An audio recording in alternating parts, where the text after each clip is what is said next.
નમસ્કાર દોસ્તો, જોબ સરકારી યુટ્યુબ ચેનલમાં તમારું હાર્દિક સ્વાગત છે। તો મિત્રો, આજે હું તમારા માટે ટાટ પરીક્ષા માટેના મોટા સમાચારની માહિતી લઈને આવી ગયો છું। તો ચાલો જોઈએ આપણે ટાટ પરીક્ષા માટે શું સમાચાર આવ્યા છે તે।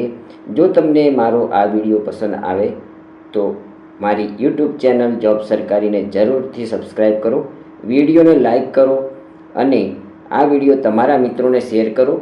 ટાટ પરીક્ષા માટેની સંપૂર્ણ માહિતી જ્યારે ત્યારે જો જાહેરાત આવશે ત્યારે હું તમને આપીશ અને તેની પ્રિલિમિનરી પરીક્ષા કેમ પાસ કરવી, મુખ્ય પરીક્ષામાં કઈ રીતના પાસ થવું એ સંપૂર્ણ માહિતી હું તમને આગલા વિડીયોમાં આપીશ। આ વિડીયોમાં હું તમને ખાલી ટાટની પરીક્ષા માટેના જે સમાચાર પ્રકાશિત થયા છે તે બાબતે આપણે ચર્ચા કરીશું। મિત્રો, તો ચાલો જોઈએ ટાટ પરીક્ષા વિશેના સમાચાર। તો ગુજરાત રાજ્ય ટાટ 2025ની પરીક્ષા નજીકમાં લેવાના અગત્યના સમાચાર આવી ગયા છે। તારીખ 11/8/2025ના રોજ ગુજરાત રાજ્યની માધ્યમિક અને ઉચ્ચતર માધ્યમિક શાળાઓમાં શૈક્ષણિક સ્ટાફની ભરતી માટે પસંદગી સમિતિની બેઠકમાં સર્વાનુમતે લેવાયેલા નિર્ણય અન્વયે આગામી સમયમાં શિક્ષણ સહાયકની ભરતી વર્ષ 2024ની ભરતી બાદ ખાલી રહેલ અને વય નિવૃત્તિ બાદ ખાલી રહેલ જગ્યાઓ તથા આગામી સમયમાં ખાલી થનાર શિક્ષણ સહાયકની જગ્યાઓ પર ભરતી કરવા માટે નવી ટાટની પરીક્ષા યોજવા માટે અધ્યક્ષશ્રી રાજ્ય પરીક્ષા બોર્ડ ગાંધીનગરને તારીખ 21/8/2025ના રોજ ગુજરાત રાજ્યના શિક્ષણ મંત્રી શ્રી કુબેરભાઈ ડિંડોર સાહેબનાઓએ પત્ર લખેલ છે। એટલે કે આપણા શિક્ષણ મંત્રીએ રાજ્ય પરીક્ષા બોર્ડને ટાટની પરીક્ષા યોજવા માટે પત્ર લખેલો છે।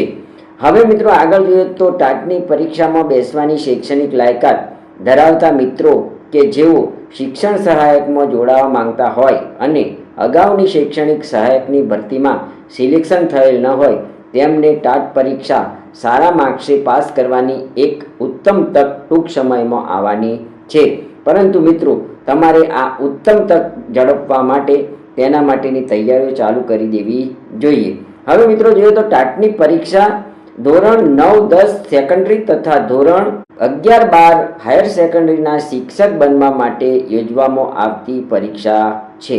હવે મિત્રો જોઈએ તો ટાટની પરીક્ષા પદ્ધતિ કઈ પ્રકારની હોય છે તો તે નીચે મુજબ આપવામાં આવેલી છે। પરીક્ષા 2 સ્ટેપમાં લેવામાં આવશે, જેમાં પ્રથમ સ્ટેપની અંદર 200 માર્કની OMR પ્રકારની પરીક્ષા હશે અને તેની અંદર તમારે 40% માર્ક્સ લાવવા જરૂરી ગણાશે તો જ તમે આ પરીક્ષામાં પાસ થયેલા ગણાશો અને બીજી સ્ટેપની જે પરીક્ષા આવશે તેમાં તમને બેસવા દેવામાં આવશે। એટલે કે આ પરીક્ષા તમારે પ્રવેશ પરીક્ષા જેવી ગણતરીમાં લેવી। બીજા સ્ટેપની પરીક્ષાની વાત કરીએ મિત્રો, તો આ પરીક્ષાની અંદર વર્ણનાત્મક પ્રકારના 2 પેપરો હશે। પ્રથમ પેપર તમારું ગુજરાતીનું હશે અને બીજું પેપર તમારો જે વિષય છે તેને કન્ટેન્ટને લગતું હશે। તો જે મિત્રો ટાટની પરીક્ષા આપી અને હાયર સેકન્ડરી કે સેકન્ડરીમાં ટીચર બનવા માંગે છે તેમના માટે આ એક સુવર્ણ તક છે। હવે અહીંયા આપણે જોઈએ તો હું તમને પ્રાથમિક માહિતી આપી દઉં કે પ્રથમ પરીક્ષા OMR પ્રકારની રહેશે, જેમાં કુલ 200 ગુણ હશે અને તેમાં તમારે 40% માર્ક્સ લાવવાના હશે તો જ તમે બીજી પરીક્ષા માટે ક્વોલિફાય થયેલા ગણાશો। તો 2023ની પરીક્ષામાં ઘણા મિત્રો ક્વોલિફાય થયા ન હતા। તો હવે જોઈએ બીજા સ્ટેપની પરીક્ષાની વાત। તો બીજા સ્ટેપની અંદર વર્ણનાત્મક પ્રકારની પરીક્ષા હશે, જેમાં પેપર 1 ગુજરાતીની અંદર તમારે નિબંધ લેખન, અહેવાલ લેખન, પત્ર લેખન અને વ્યાકરણ આવા ભાગોને સાંકળી લેવામાં આવતા હોય છે, જ્યારે પેપર 2ની અંદર તમારું જે કન્ટેન્ટ છે તેના વિશે તમારે લખવાનું હોય છે।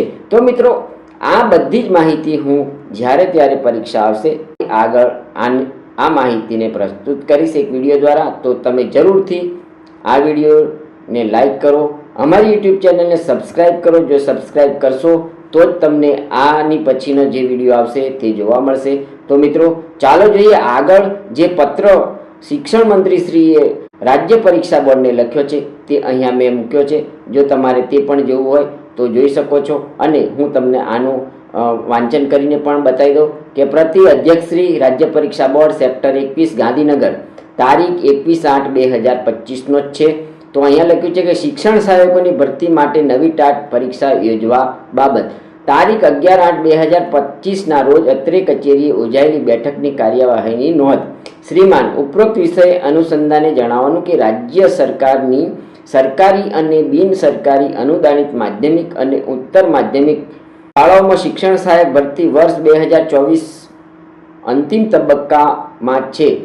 ગુજરાત રાજ્યની માધ્યમિક અને ઉત્તર માધ્યમિક શાળાઓમાં શૈક્ષણિક સ્ટાફ ભરતી માટેની પસંદગી સમિતિની તારીખ 11/8/2025ની બેઠકમાં સર્વાનુમતે લેવાયેલા નિર્ણય અન્વયે આગામી સમયમાં સદર ભરતી બાદ ખાલી રહેલી જગ્યાઓ અને વયનિવૃત્તિ દ્વારા ખાલી પડેલ જગ્યાઓ તથા આગામી સમયમાં ખાલી થનાર જગ્યાઓ પર ભરતી કરવા માટે નવી ટાટ પરીક્ષા યોજવા માટે આપ શ્રીની કક્ષાએથી ઘટિત કાર્યવાહી કરવા નમ્ર વિનંતી છે. એટલે કે મિત્રો 2024ની જે ભરતી પ્રક્રિયા છે તે અંતિમ તબક્કામાં છે અને હવે પછીની ભરતી કરવા માટે 2025માં નવી ટાટ પરીક્ષા યોજવા માટે આ લેટર લખવામાં આવ્યો છે. તો મિત્રો આ લેટર ઉપરથી એક વાત ફલિત થાય છે કે હવે પછી નવી ટાટ 100% યોજાવાની છે.